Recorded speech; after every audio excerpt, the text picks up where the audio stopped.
So once again, good afternoon, everybody. Honorable Ambassador to India and Sweden, Shri Tanmay and Latvia, and participants and good friends. Once again, I'm very excited to be here again, back at the 5th edition of Almedalen. Returning this year also is a good time to reflect back on the years gone by and the way forward. The theme for this year, Sambandh, as Rupali mentioned, Sambandh means a connection of relationship, a relationship which is meant both in Swedish and in Hindi. It is indeed interesting, but also connects the idea of oneness, which is close to my heart. The Indian concept of oneness is being fair with nature and the planet, and the earth, as a part of the same continuum. To mitigate climate change, action is needed and catalyze the action, and conversations are necessary. Hence, I'm happy to be back here with Almedalen Week, to participate in conversations between India, Sweden, and climate action. Let us begin with some facts, as we all very well know that this year has been indeed a year of extreme hot weather and recorded in the history of the world. It is an alarming indicator of the acceleration of climate change. This leads back to the Indian concept of oneness. It does not mean that we are not exactly all the same, but we are not diversified enough not to be together.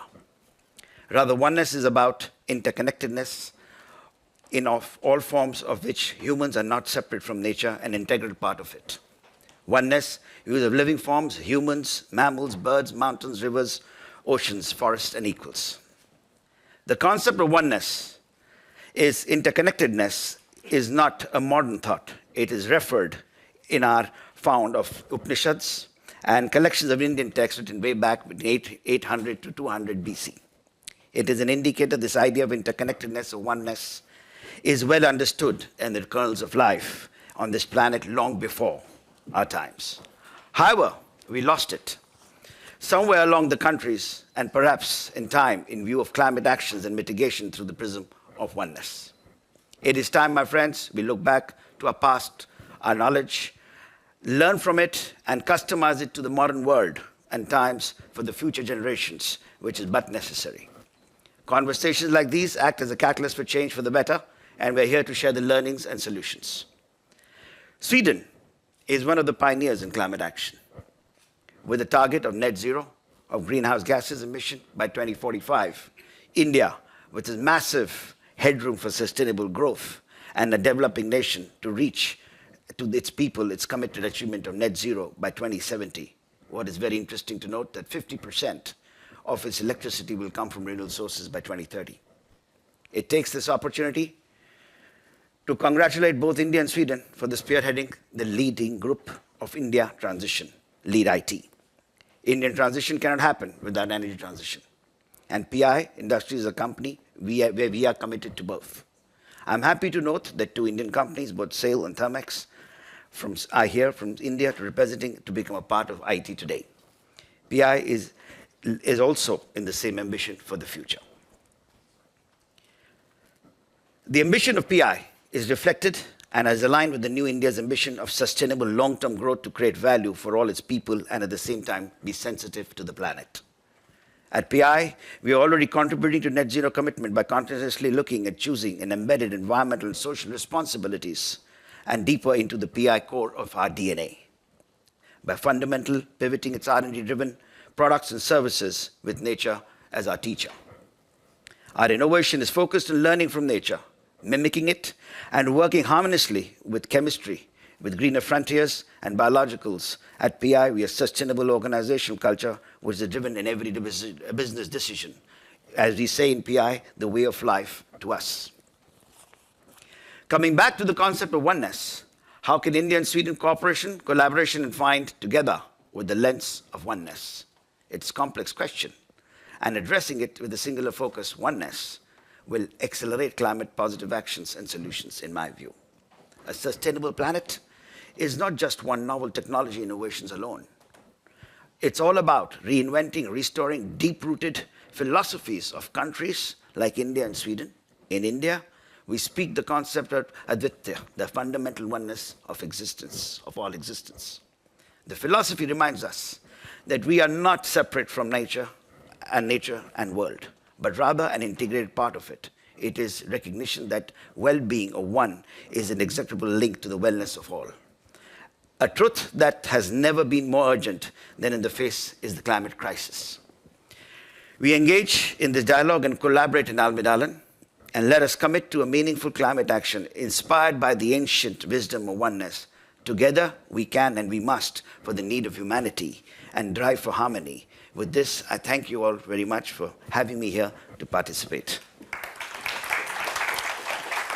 Thank you, Mayank. But before you go, I would like to ask you some questions. Are you ready for the questions?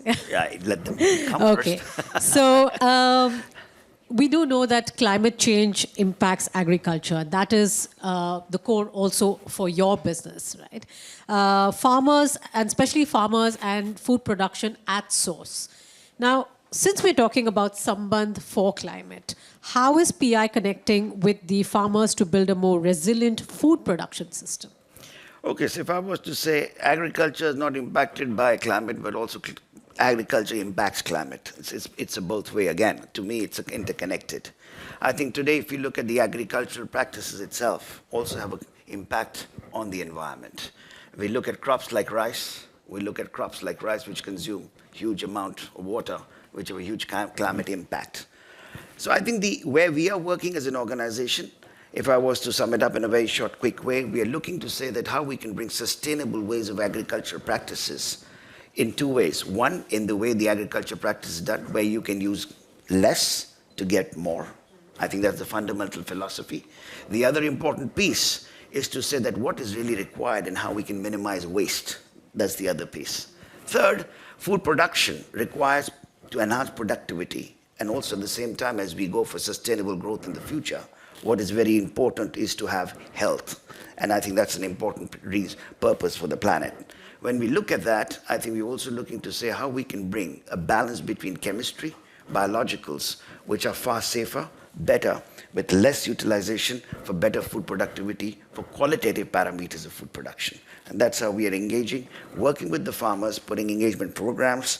We have more than 1,500 feet on the ground, which focus on these areas, connecting 1,000 to 2,000 farmers a day.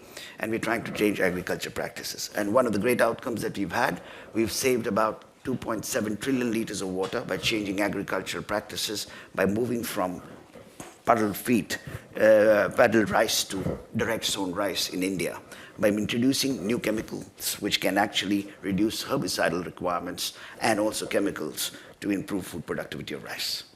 All right, and a very quick question. I think I have about a minute left. Sure. So, PI Industries was included in the S&P Global Sustainability Yearbook of 2022. I hope I'm right on that one.